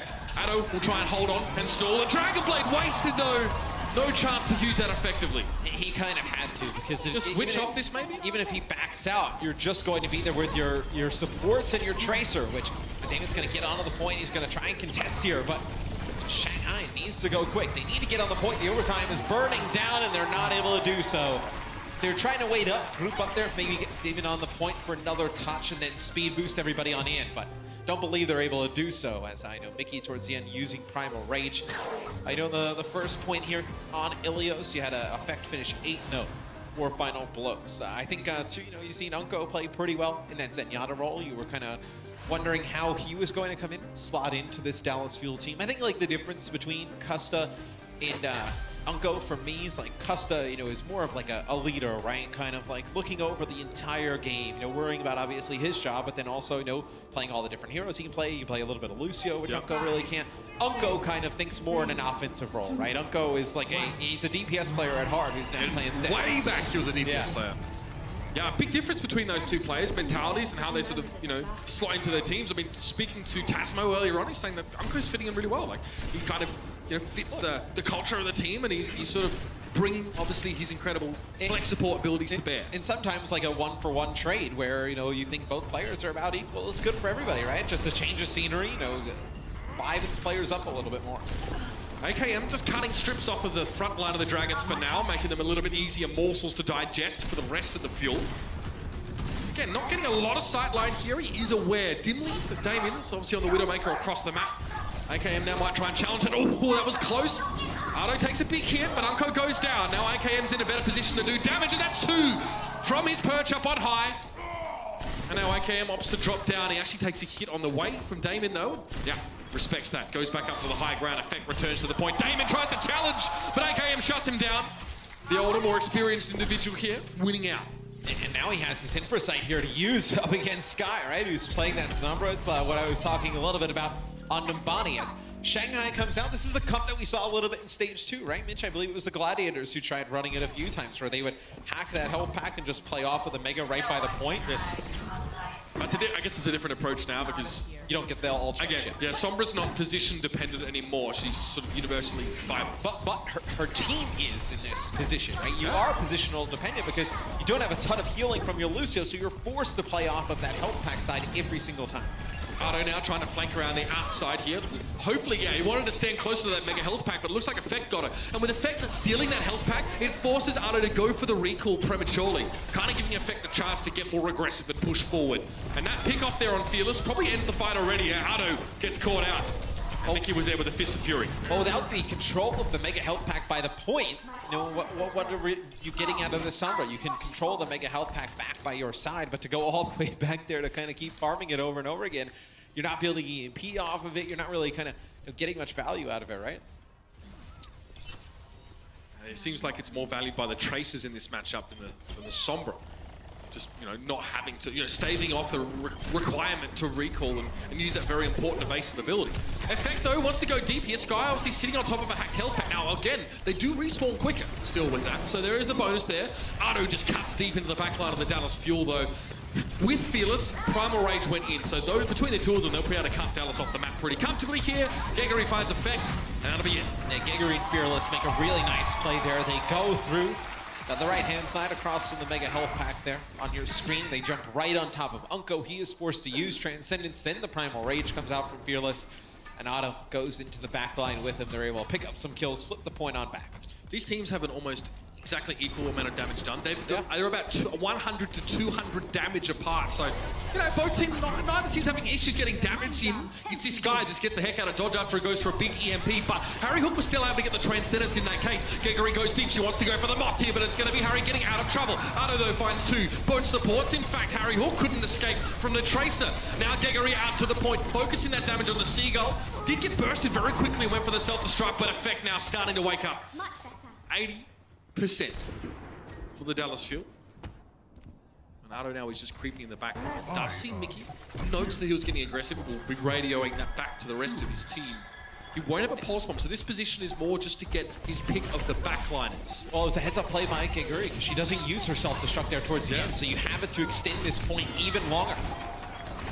Definitely. Sky finds Effect here as well. So now the Tracer hiding and waiting was Otto. He drops onto the point now in overtime. It will be the Shanghai Dragons in a strong position to retake the point. Mickey just gets smashed there out towards the side. And Sky's done well damage-wise in this fight. Now a moment here for the Shanghai Dragons just to try and set up. RKM go, now he's a little bit deep ahead of the rest of his front line. He's hoping to get an early pick and he's got it. This might have opened things up here for the Shanghai Dragons. There's no mercy available. They can't bring Altering back to life. And they have no sound barrier here after that pick. It's the only support ultimate they have. So Unko's going to use Transcendence here on the point. He's going to sit right on top of Harry Hook. Harry potentially was going for a res there. Yeah, I thought he would have with the Transcendence. Maybe he was trying and got knocked out of the way. Effect actually just spawned, so he probably was just spawning right as they went for it. You can't get the res also when you're being sort of CC'd or knocked around. So that didn't quite work out here, despite AKM having sort of free reign. The same could be said of Damien on the other side. He can see everyone on the Shanghai Dragons through walls right now, and yeah, long range work there with the fully automatic mode of the Widow's Kiss is able to get the DC on Geggery. Now, no D.Va being present, this is just, it's prime time for Dallas to retake the point. Otto jumps out, pulse bomb. Shanghai can back out here though. They have sound barrier. They have to get on the point though here. Is Fearless going to jump on in? Sound barrier is going to come down. Yeah, and pretty much everyone on the Shanghai Dragons benefits from that, except for Geggery. She's still returning now to the point, but Damien from long range picks off Unko. That's a huge start, but AKM responds. It's going to be the Sombra now missing, and the Mercy being a factor here for the Dallas Fuel. They can bring their players back. Geggery now forced to back away. Self-destruct was used on the point, and AKM was there, just nailing shot after shot. In there's another one. Otto down. It was Effect to remove the opposition Tracer, and that'll be it. The Dallas Fuel will take the second stage and consequently the third map of this series. And they will have won it regardless of the result map of the fourth. And for me, AKM, the difference on Ruins there, you know, his Widowmaker was phenomenal. You know, finishes with 46% scoped accuracy, 15% crit hit, so doing a nice job, you know, constantly putting down damage, building up that infrasight, which obviously is extremely effective against that Sombra. Yeah, you can see Unko there shutting Otto's Dragon Blade down. Obviously, it would have been a 1v5, but I can believe he could do it. I've seen incredible performances from him so far. One more map left in the series, ladies and gentlemen. Stick around. This is the Overwatch League. To support Mega! To support Mega! Q to support Mega if you can. Come, just stay here, stay here. Okay. I'm here, Ari. Disappoint. Lucio debuff, c'est good. Going back to point. Monkey's coming back, he's debuff. He's low. Nice. See? Cool. I did nothing, good job. I did nothing either. I did a lot. Me too, I did nothing. The Overwatch League is brought to you by T-Mobile, America's best unlimited network. Omen by HP, the official PC and display of the Overwatch League. And by Intel, the official computer processor of the Overwatch League.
Stage 3 has just begun, and what a match we got on our hand. Admittingly, our predictions on the desk may or may not have been a little bit wrong, but that's okay, you know, it's the start, it's the first match of the day. Give us some credit. I did get to talk to the Dallas Fuel about the recent trades they made, because we have been on the desk questioning it. Why did they trade out Costa for Unko? Obviously, Unko has been performing absolutely fantastic on stage. So when I talked to their coach Kai about this trade, he said, you know, a lot of people might be surprised to hear that, but Unko actually has the vocal qualities Costa had. He is communicating, he is helping the team, because everyone was like, hey, but Costa was such an integral part of your communication, so why would you trade him out? So, as he just told me, Unko is fitting these shoes just well. So I'm very happy to hear that. I'm very happy to already see that synergy. Despite the lack of practice, they only got to play with Unko for 2 days. And so far, it's been working out absolutely great for the Dallas Fuel. Let's see if they can keep it up on map number 4. You guys ready to go? Well then, let's send it back to our casters.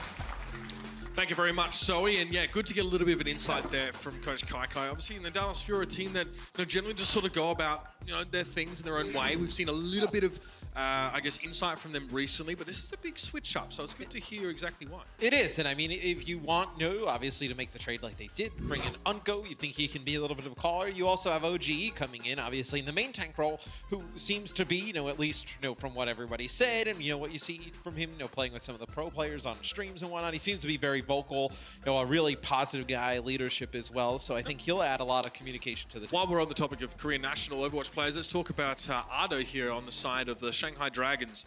This guy, after that map, has 42% of the Shanghai Dragons' final blows. This guy's nuts. Yeah, I mean, on Bonnie, he was absolutely sick with his Dragon Blades. You saw him play some Tracer on that previous map. I think you do have the right pieces starting to get in place here for Shanghai. I think you can't expect them to come in and just rock up on the stage with all due talent and start winning, right? It just doesn't work like that. Clearly our analyst desk expected them to do that. So, sorry, like some people decide to do this, man. I don't really know how to explain it. Oh, it's the didge I hear in my ears. We're going back to Junkertown now. Haven't seen this one since stage 1, and things have changed, map, on this map. Do we expect to really see the same sort of Bastion or Orisa setups as stage 1? Well, during stage 1, at the beginning, you saw everybody run, what we kind of called and what people were calling the pirate ship, right? You put on offense, you put Bastion on the payload, you get some shield tanks out there, and you let him just do high-level stuff, Yeah, really in-depth strategy. Well, then you saw teams actually get really good at countering it, right? So then, we started to get away from that. It became more of a dive. You can still run like double sniper on offense. We saw a lot of really nice like Hanzo Widowmaker compositions that teams were putting at a really good use. This is one where you could potentially see some Junkrat come out, which I think if you're Dallas Fuel, you have to kind of tinker with your lineup a little bit, right? Like you have to move some players around. Oh, that's prophetic. Yeah, so, well, I wasn't sure if they were going to stick on it, right? Because we haven't seen, because we joked a little bit with AKM, because AKM has played D.Va in the past. It's like, oh, well, if you wanted to run dive, I guess AKM could play D.Va, and then could play Genji, and he was like, I don't want to play D.Va, but he's going to be playing Roadhog here. When I suggested that AKM play D.Va, he made an obscene gesture at me, so I don't think that's going to be what's happening here. But it doesn't quite say up the top, but you can see the Dallas Fuel on the defensive side on this map to kick things off. And they don't have a Sombra here, so this composition, or we still see the Orisa involved, effect in that classic Widowmaker forward positioning where he can get out of trouble very easily here. And I love seeing Effect play Widow. Now, obviously, AKM, a very good Widowmaker. Effect also one as well. Seagull playing Junkrat, like I mentioned, so you get to see him on one of his signature heroes. It looks like Shanghai on offense. They're going to be going with the pirate ship. So Gigery will be playing Orisa. Sky will be playing the Bastion here. Okay, let's see. The Dallas Fuel, or if this is going to be an age in which the pirate ship can still sail the high seas? Big question. And actually, no, we have not seen Junkertown. Obviously, it wasn't in the stage 2's map field. Since the minor tweaks to Junkrat, right? You can't really kind of lob those mines from a distance and kind of dislodge so many people. So maybe a little bit difficult for Dallas to play this on defense. Well, the payload rolls forward regardless. Sky eats a hook.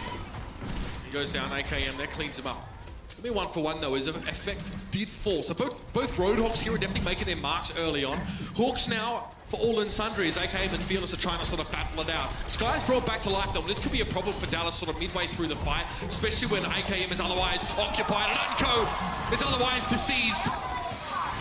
Seagull trying to push forward, giving the space to Harry Hook to get that important resurrect on Unco, but now Seagull pays for it with his life. Yeah, I don't think they expected the res to come in onto Sky, but Altering gets in position. You see a hook come in there from Fearless and affects David Harry's life.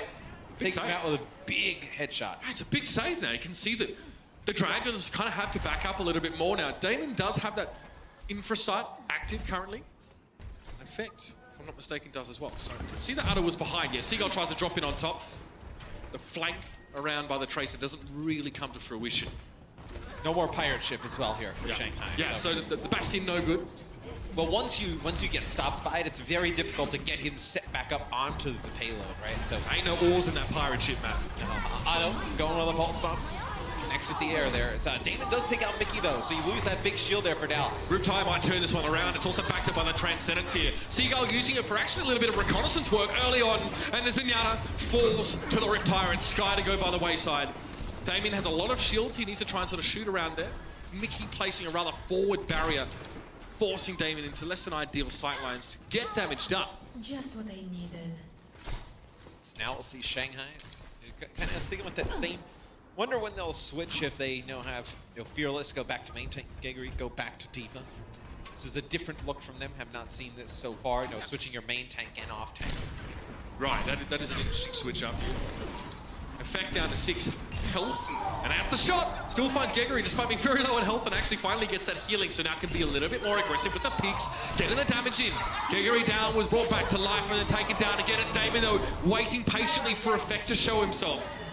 He does connect. It might be a wrap around here for the Dragons. Umko might be in deep trouble. The entirety of Shanghai were attempting just to poke and prod on the backside of this building, but now with the infra side, Dallas can see that coming a mile off. Yeah, and only a minute to go here for Shanghai, so it doesn't work out on this push. You're going to have a lot of ultimates everywhere there as Otto gets taken out. It's going to be a hook, though, that comes in from Fearless. Takes out Seagull, and you're going to get res right back up there. That Mercy on your side, so not bad for Shanghai. They get back to full strength. And you can see Otto is staying very close to the corpse of Seagull, so they couldn't be brought back quickly. Fearless to wrap around as well. Hawk doesn't really find a target there. Definitely wishful thinking for Fearless. Effect being pressured by Otto right now on the back line, but he's taken down. Unco does a perfect job of keeping his back line safe. AKM though, not so lucky. Fearless now on shield duty, trying to break them down. A bit of housekeeping for the Roadhog. Ironically, of course. Seagull with a Riptide now. 12 HP again, gets a good idea. Could scouting be done here? Doesn't matter if there's a Transcendence, if it's a low HP target, but no one falls to the Riptide, and Fearless moves back down into that healing aura. Yeah, and AKM switches off Roadhog, goes over to Sombra to get back to the action faster. Don't need that second tank here towards the end. Just going to be a bloodbath. All the support ults here used for Shanghai. It's going to be Damon taking out AKM. Gets that first pick. Effect point-blank range deals with Fearless. The Roadhog was trying to flank around the back and get some picks. Geggery now with the shield and the healing from Altering. Was able to hang around for the most part, but now she is knocked airborne. Discord Orb as well. Hard knock life here for the Orisa to sort of hang around. Harry tries to go for the Resurrect. He's trying to sneak around the back of the shield. Has to abandon the attempt to bring the player back into the fight. Mickey, another shield. This is now starting to turn into a bit of a grind. Geggery drawn up into the air, and AKM's trying to flank and find Sky, but he's being killed by the Mercy, and now Fearless finds himself a second. No more shields available here for the Dallas Fuel. No, Mickey puts another one down. Yeah, and you do have Seagull coming back here on Junkrat. As man, this fight has gone on forever. Mickey puts down a supercharger. AKM falls. Shanghai. They get it done. They got it. They're starting to move the payload. And it looks like they should be able to take point A. Maybe you see another attempt here for Dallas, but it looks like no effect, and Unco going to back on out. That'll be point A here for the Shanghai Dragons.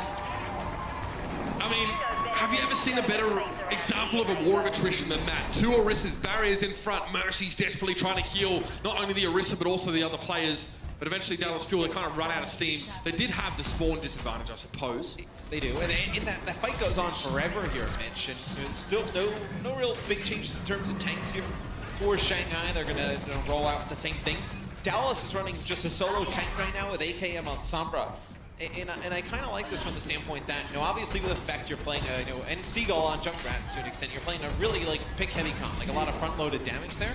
With EMP and Riptire being such big ultimate abilities, two game-changing ultimates, you only need, 2 fights to go your way? That could be one of them there. Now you have, well, you use EMP there, but now you're going to at least get another Riptire. Nicely played from Seagull there. Instead of going for the juicy double support, target up on the high ground with the Riptire, he identifies that AKM is being threatened by Fearless and goes in to add the Riptire damage. Damon can't get a look in so far. They attempt to resurrect! Sky is removed and effects swinging around like Tarzan. And Widow's Kiss really making that connection. And Altering gets the res off on Damon, right? This guy's about to die. It's like, like, oh, if I go and try and fly back to him, I'm probably gonna die. It is brutal. You can see that now a bit of confidence. Effect is that plucky player. He wants to get in his opponent's head. Play forward like that. Take risks. Definitely hallmarks that individual his time on the Dallas Fuel. That game wants to charge up. Look how quickly that bar is ticking up. And you know, Fearless playing Roadhog is a huge target. Same with Giguri on D.Va here. Huge targets to be able to build up that ultimate percentage. I mean, same for Seagull, right? Both of those tanks. And it's actually going to be Demon who actually takes AKM out on the flank, but it's going to be Effect with another headshot on the Sky. No use of the Transcendence here for Shanghai. Ardo kind of whips the pulse bomb. He sticks it to a barrier Effect. He might want to take this close-up fight. Ardo, you better be careful. Infrasight was active, so Effect can see his assailant coming.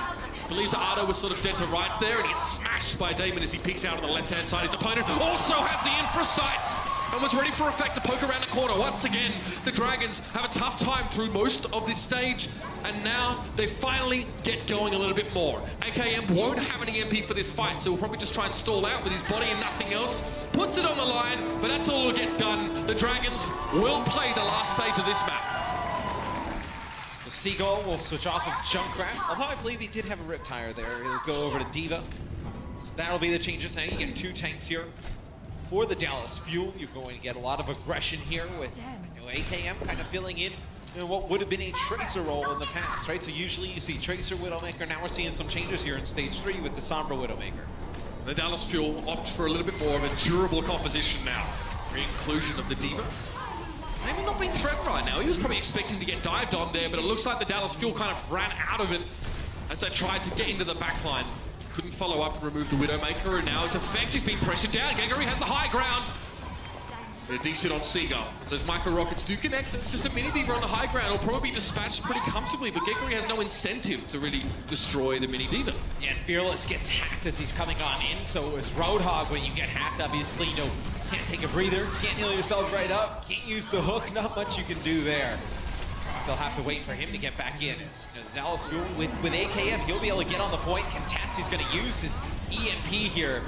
Next, quite a few players gets hooked, tries to throw the translocator out, hits off the wall, not able to get out safely. It's possible that AKM was actually in the fight for too long and his translocator expired when he first set it up. Either way, he had to try and use it again very quickly. The Dragons have been pushed back though, and now we'll see the Fuel play these chokes very close, make life hard for the Shanghai Dragons to get out onto the field without taking a huge amount of damage, but gets who's sneaking in the back line! Ardo trying to get there, but Unko now is going to be forced into the 1v1. There is a player up on the high ground there. Seagull dropped in. Ardo is down. AKM made sure of that one as the rest of the Dallas Fuel now converge on the point. The Dragons thought they had the sneaky play, but the Fuel were attentive. Self-destruct thrown in. Once again a fight. Giguri doesn't find anything with that one, but at least gets the mech back. The hack now. She is knocked out. Gonna be Seagull to remove that one there, and that's gonna be it. And the Dallas Fuel identified that they were at risk of being backcapped and respond accordingly, and didn't. Fortunately for them, they didn't leave Unko to do it. Now, for a player that played on the same team, we've seen this a lot. Yeah, of course, from the Fuel or getting done to the Fuel. So Unko is actually, he's fighting Otto there towards the end. Tracer on Zen. What happens? AKM uses the translocator, gets on back, hacks Otto so he can't blink out towards the Shanghai Transcendence, and he's just stuck there. He can't recall, can't use any of his blinks, and he's just basically, then you're in a 2-on-1, right? Sombra and a Zenyatta against a Tracer, you're in a great position there for Dallas. Despite their struggles early on, the first and second stages of this map at least, the Shanghai Dragons did manage to collect themselves to win those last fights. A lot of Orisa. We saw the Dallas Fuel switch back to the D.Va. If anyone knows what it's like to get backcapped, it's the Dallas Fuel. Unko played on the same team as Soon, so that was something the Valiant tried to do very often. It's something the Valiant did do to the Dallas Fuel. So they were ready for it this time. All smiles. Nice to see some smiles on the Dallas Fuel. Again, it's been a bit of a rough road for them throughout Stage 2. Both of these two teams are looking to improve, and look for that upward trajectory over stage 3. Still a ton of season left, 20 games. Yeah, halfway.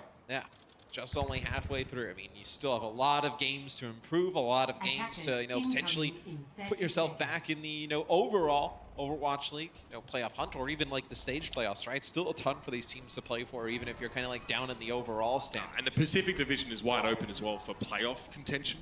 Yeah. There's a lot of teams that could sort of get in there. Mind you, it's about divisional performance and overall to try and get into the playoffs. But that's a discussion perhaps for later on now. It's going to be the Shanghai Dragons on defense here. No Orisa for them, though, interestingly enough. It is going to be no main tank even. It's going to be the D.Va and the Roadhog. So it looks like for Dallas, this is a really different comp. We never even saw this during, you know, stage 1. It's going to be double sniper as Effect takes out Aldring and Damon at the beginning. Harry will play Roadhog, and then you'll have Mickey play Orisa. So you're going to run the double snipers plus the Junkrat. You're going to have Unko as a solo healing Mercy here to be able to charge up that Valkyrie rather quickly. See a hell of a lot of damage on the side of the Dallas field, I'm not going to lie. Perhaps only bluff and blunder, but at the moment it looks like they have potential to rip the Dragons to shreds. So Damon switches over to the, well, yeah, it doesn't really matter. He's not allowed to play Overwatch at the moment. Apparently, the Sombra taken out as he tries to leap into the fray. I mean, now he tries to come back. Well, you know, we didn't catch it there for a split second, but AKM with the Sonic Arrow against the Sombra can gain a ton of information as well, right? And then Scatter Arrow to a Sombra up close. That's going to be a fight that Hanzo is going to win. So also yep, you're gaining a ton of information with this comp here for Dallas. Effect can also see, you know, Sombra while she's invisible without having to use Infrasight to do that. That's pretty nasty. Effect finds 2 there. Damon's down here. It looks like Fearless is finally here to collect his pound of flesh. Not like he doesn't have enough already on that Roadhog. The hook connects. He will find it, but yeah. Someone should probably tell him that the payload is going to be on the move in the second phase now. And a Roadhog caught in an open field is a very, very sad piggy. Yeah, he's going to get taken out there. No surprise. He's working all the way back. Listen to this. Remember we talked about how, you know, Otto was there on Bonnie, like all of his eliminations, pretty much finishing them with final blows. Effect is 25 elims, 21 final blows on the Widowmaker primarily. You know, 51% scoped accuracy, 28% crit accuracy. So like, that is just headshot after headshot there. And look, without trying to throw shade, Ardo has struggled this map with 1 final blow. Effect has 20 additional final blows. I mean, to be fair, I mean, Otto has not really been playing the Tracer throughout this series. So we really had Damon playing the Tracer role, so he's just kind of thrown into it. We've seen Otto play very effective on Genji. Seagull here, a couple of remote mines being thrown into the mix. So the high ground's still controlled by the Dallas Fuel. You can see they're pretty reluctant to give it up here as they want to try and come forward. It's rare, in fact, that you can see attacking teams control that area, but they are sort of playing a fighting retreat. Riptide from Seagull, probably just to cover his team's retreat to make sure they don't get staggered out too much. Does force a self-destruct here in a resuit. And I imagine you see the Riptide used there. Maybe they want to make a comp change. You see him go over to D.Va, maybe stop using the triple DPS as AKM used his Hanzo ultimate there. There's the Dragon Strike. Yeah. It doesn't look to be connecting with anything. That's going to be just a change. They're going to change right away. You see the ultimates just come out there, just trying to make something happen. You know, with Seagulls, at least he did force that self-destruct. Sombra versus Sombra now doesn't look so much like who can control the health packs. Looks like who can get the EMP and use it first. Damien is hoping to be the first here. I mean, not much competition. AKM's a long way away from his EMP, but Damien doesn't actually get an immediate assassination. Ardo, though, astutely finds that unshielded Zenyatta and removes him from the fight. It's a 1-for-1 though. Sky's also down. Unco's brought back to life. This could be nuts though. Everyone in the meat grinder. Fearless comes in with 2. Unco and Harry will both get mashed by the whole hog. And that's Damien to find Mickey. This is where the Dragons shut it down. They do have a little bit of an ultimate advantage in that fight, but they win it nonetheless. Now they'll have Transcendence for the next fight. Gigery already up to another self-destruct here. So Otto does have a pulse bomb too. Let's see what Dallas decides to do. Obviously that first fight. Oh, this is cheap. Yeah, Harry's gonna res Effect here. Otto knows this though. Can't stop it. Bit risky, I guess, for the Tracer to drop down, especially with that recall. Immediate D-suit on Seagull. Yeah, they do get a hook though, bringing Seagull up to the high ground. They do get D-Mech right away. So obviously good there for the Shanghai Dragons as this pulse bomb make a difference. Oh, Otto's not going to use it. He's going to recall back to the rest of his teammates as it's going to go right on to Mickey. Yeah, Sky went for that Transcendence there in this fight and it plays off nicely. As soon as he pops out, he's got enough to deal with Mickey. And then Dallas Fuel have been slowed up a little bit here. Effect with that Orb of Harmony. Not going to be persisting for much longer and he's not going to be able to get away with his life. Gigery, she ensures that. 2 minutes and 11 seconds left in the round. So there's an EMP coming back into the next fight for the Fuel. Transcendence, Valkyrie. This next fight for Dallas is, you know, the first real good one with this composition, right? They had to make so many changes, you know.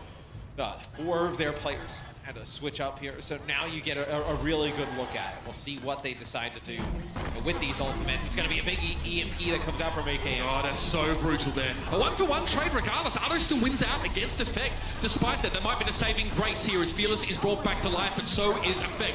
Geguri down was D-Suited, and then it was AKM just to plink away with that Uzi. 1 minute 35 here on the clock, and that's something the Dallas Fuel need to be aware of here. They can't be affording to waste any time. AKM lucky to benefit from the healing from above. Harry Hook in Effect now is looking for blood. He does see Ado with low HP off towards his right, but wants to go for these supports. Finish them off. Damon's down to AKM. Transcendence here for Sky, but it's less than optimal with the amount of players that are benefiting from the healing. And it looked like Sky was going to use that Transcendence to get Altering back in and res up Damon, and Altering gets hacked as he's coming back on into the fight there by AKM. So you can see the new Sombra with that hack really paying off for both of these teams thus far. It's going to be AKM here with another EMP. He's done a ton of damage, but it's going to be Unko falling early. Wow, it didn't take long. The Dragons actually break back onto this point. There might be an opportunity for them to save this fight. Fearless, beautiful hook on towards Effect, and it might be the Dallas Fuel having to pull out now. They were so close, about 4 meters away, but the fight is pretty much over. I love that. The Dragons see an opening, use these insta-pick abilities like Fearless's hook to win the fight.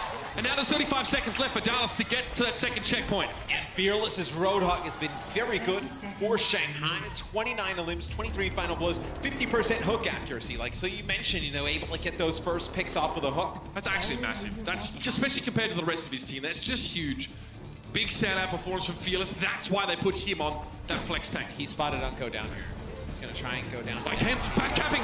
Where are the Dragons? They're going to jump in now as well, but we'll have that proper fight. I'm not sure. Sky, looks like he did get hacked. Yeah, Mickey's now going to try and jump on him. Sky, if he survives, will have a Transcendence to use for this fight to save it for the Shanghai Dragons.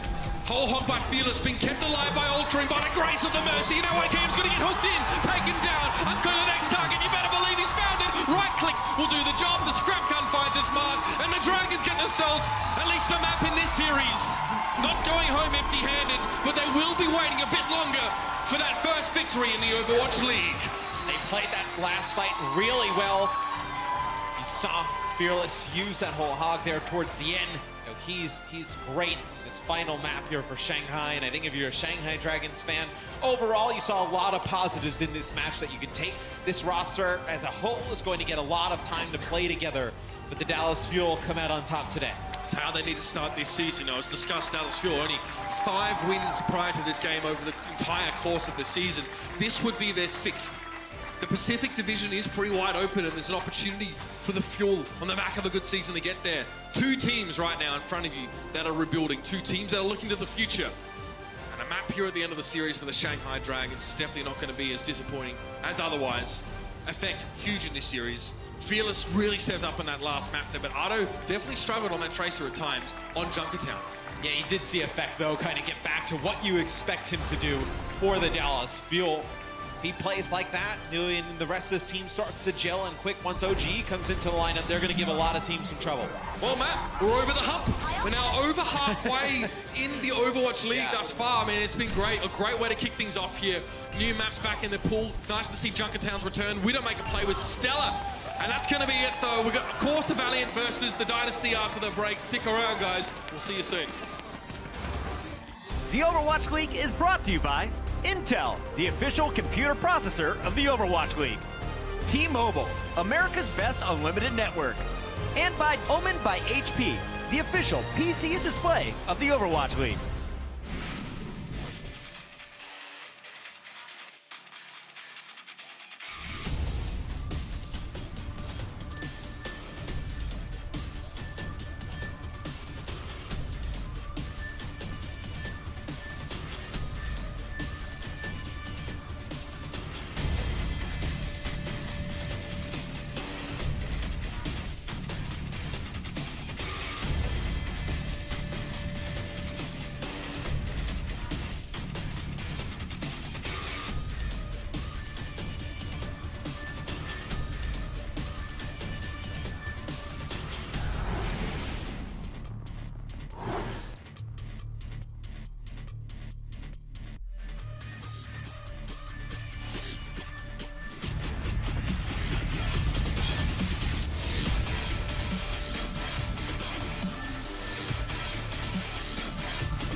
Dallas comes out on top of this one, but the Shanghai fans have a lot to look forward to. Their win on Junkertown snaps a 24-map losing streak.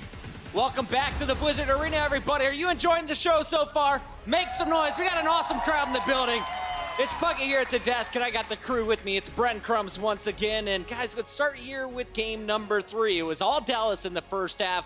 And coming into control, Bren, you had faith in the Dragons. I did. Yes. That quickly went away. What was Dallas doing to him? Dallas was unstoppable with Effect. I mean, we talked about the Effect again, like in the halftime essentially, but it just came true once again. And the guy, when you can't really effectively shut him down, when the coordination isn't quite there, he's just going to run all over your team. And that's exactly what we saw throughout this map 3, at least, when he was playing the Tracer, when he was playing the Widowmaker as well, especially on the Ruin section. Well, the Widowmaker was AKM, AKM, right? But yeah. You've helped me out here, Brent, because it transitioned into AKM. The Widowmaker was sick. That's just painful. But Uncle had a great series. When we're looking at AKM here, he basically got to perch himself up the entirety of the game from the high ground, doing whatever he wants. And this is exactly how we can see the communication issues in Shanghai actually manifest themselves, because somebody needs to say, hey, supports can't go outside because there's a Widowmaker there. They seem to assume that it was just a Torb turret that you couldn't deal with and just let AKM kill everybody. Yeah, there's absolutely no pressure, but it's the first time we're seeing this 6-man squad or 5-man and 1-woman squad together here from the Shanghai Dragons. And one of the plus sides of this team was their Genji play. You heard Mitch say it. 42% of the kills were coming from Addo on the Genji throughout the first 3 games. Game 4, though, this is when the Dragons looked their best. And let's take a look at some of the highlights here from Junkertown.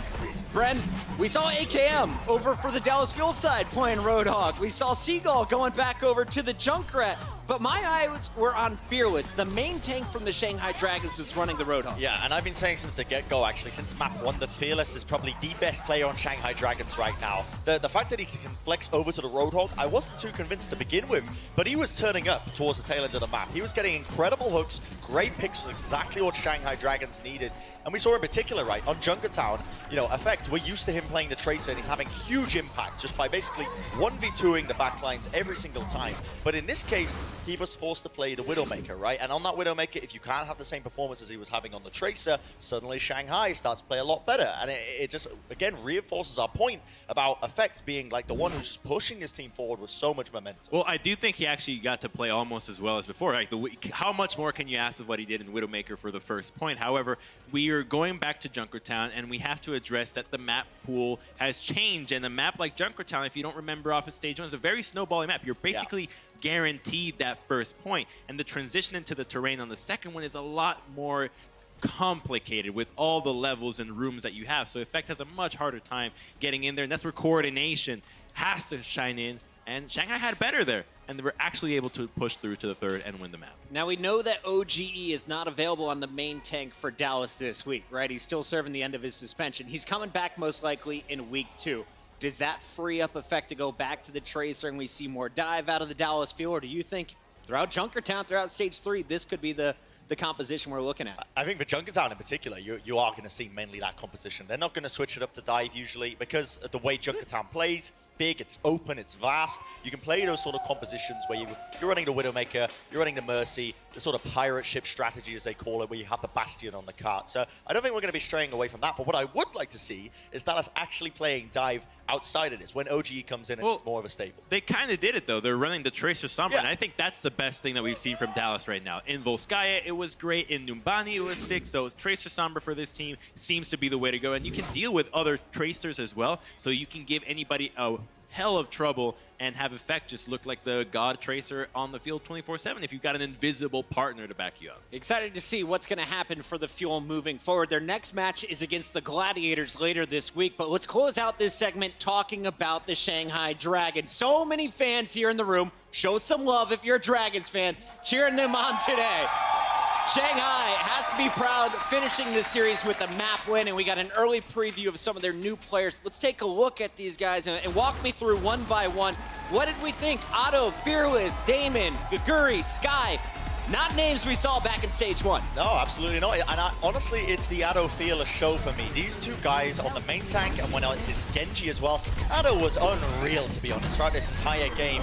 And if a few minor, variables could have been tweaked a little bit during this game, Shanghai Dragons genuinely could have easily taken a win here from how they were playing. And it was just, again, they need to fix these minor issues, and you have a very solid roster on here. They are miles above where they were in the previous stage. I'm going to tone things down because I think they're still very new, right? A lot of these players have never really played before together, and so the fact that they got a win here on one game already off a very convincing play was really refreshing to see. But I think that the team so far has decent pieces just yet. They're definitely nervous. I mean, you're coming into a team 0-20, so much pressure on you to somehow turn the ship around.